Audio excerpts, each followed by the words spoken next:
नमस्कार मित्रों, हर महीने की तरह इस महीने भी पुष्य नक्षत्र आगमन होने जा रहा है। पुष्य नक्षत्र अलग अलग वार में पड़ता है। मंगलवार को बहुत बार पड़ता है ज्यादातर, परंतु शुक्रवार को भी बीच में आया था और बृहस्पतिवार और रविवार ये दो महत्वपूर्ण माने गए हैं।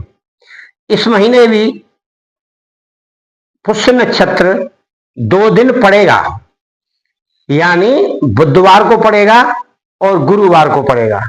तो गुरुवार को विशेष साधनाएं जो करना चाहें वो गुरुवार को करें। गुरुवार की साधनाएं बहुत मान्य होती हैं। क्यों कि जिसका गुरु प्रबल होता है, यानी बृहस्पति जिसका प्रबल होता है, उसे गुरुवार को करना चाहिए। और गुरुवार का दिन वैसे भी गुरु के नाम से होता है।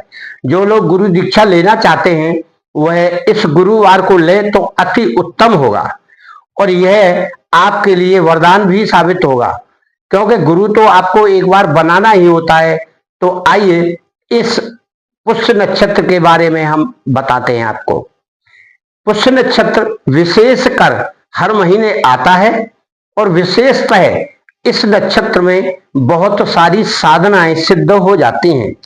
जिन लोगों को मंत्र सिद्ध करना होता है 11,000 या 21,000 वह इस दिन जाप कर सकते हैं।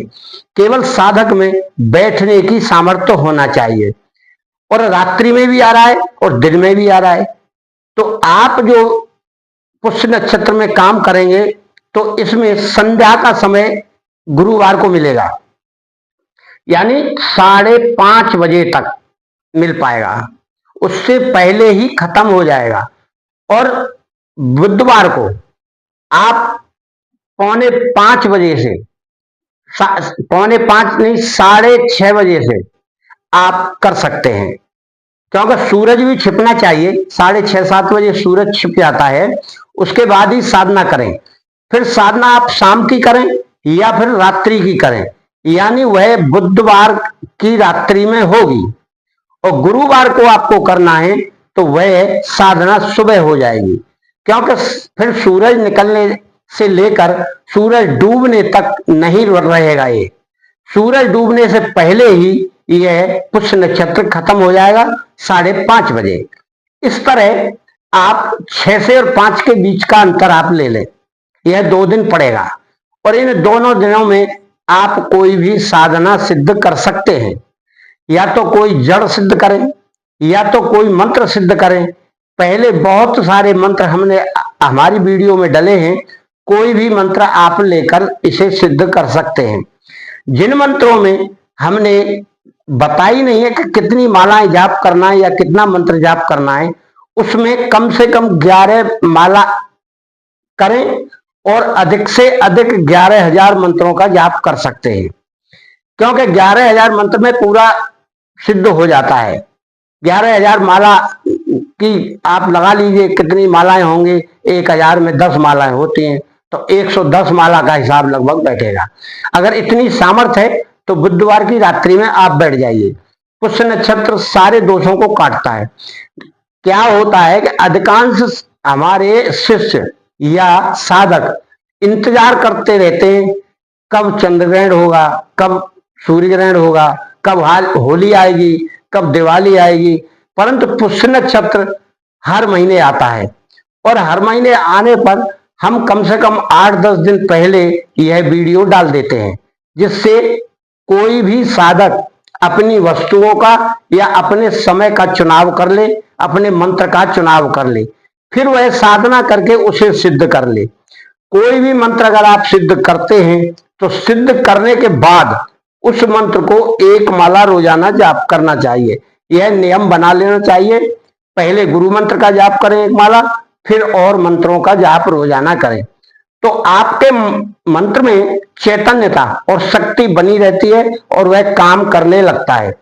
किसी व्यक्ति का मंत्र काम नहीं कर रहा है, उसको ऐसा लगता है, तो वह दोबारा पुष्य नक्षत्र में उसे सिद्ध कर ले, कम से कम 11 माला या 11,000 का। अधिकांश 11,000 की मान्यता है। इसमें साधक को ध्यान लगाने की क्रिया प्रबल होना चाहिए, यानी ध्यान शक्ति से लगे। ध्यान तेजी से इधर उधर भागता है और मंत्र सिद्ध नहीं हो पाता है। मंत्र में विशेषकर यही बात है।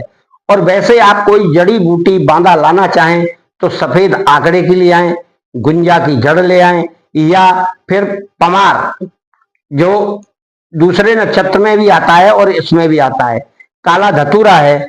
इस प्रकार की जड़ी बूटियां आप लाकर सिद्ध कर सकते हैं। और ओंगा जिसे बोलते हैं अपामार, उसे भी आप सिद्ध कर सकते हैं। बहुत सारी जड़ी बूटियां हैं जो इस पर काम करती हैं। और गुरुवार को पुनर्नवा आप कर सकते हैं। वैसे तो रवि में करना चाहिए पुनर्नवा को सिद्ध। पुनर्नवा वशीकरण के काम आती है। साधक सिद्ध कर लेता है तो अपनी दाहिनी भुजा में बांधता है उसे, तो वशीकरण की शक्ति प्राप्त हो जाती है। और वशीकरण का मंत्र रोजाना एक माला जाप करना होता है। अब आपको यह मंत्र या यह जड़ी या कोई और क्रिया सिद्ध करनी है तो आप जून मास में 17 तारीख से लगेगा। 17 तारीख को बुधवार है, 5:45 बजे मानकर चलिए आप, तो इसलिए 5:45 बजे लगेगा। तो आप 6:30 बजे से कोई भी कार्य शुरू करें जब तक सूरज भी छिप जाएगा। और बृहस्पतिवार को 5:30 बजे तक मानकर चलिए, क्योंकि 5:30 बजे का मतलब आप 5 बजे ही पकड़ के चलिए। इतने समय में आप रात्रि की भी आपको मिल रही है साधना, और दिन की भी मिल रही है, और बुधवार की भी मिल रही है, और गुरुवार की भी मिल रही है। यदि कोई गुरुवार को करना चाहे तो सुबह ही करे, शाम का समय उसे नहीं प्राप्त होगा पुष्य नक्षत्र का।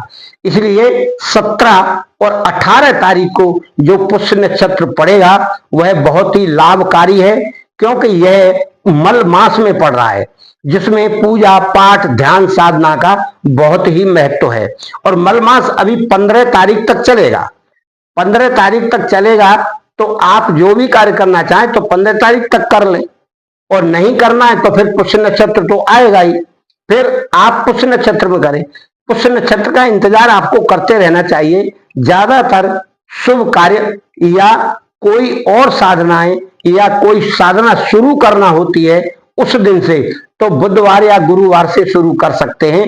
उस मंत्र का ज्यादा जाप करना हो, यानी 11 माला आपको रोजाना 21 दिन तक करना है या 11 दिन तक करना है, तो उस दिन से शुरू करें, फिर नियम से करते जाएं।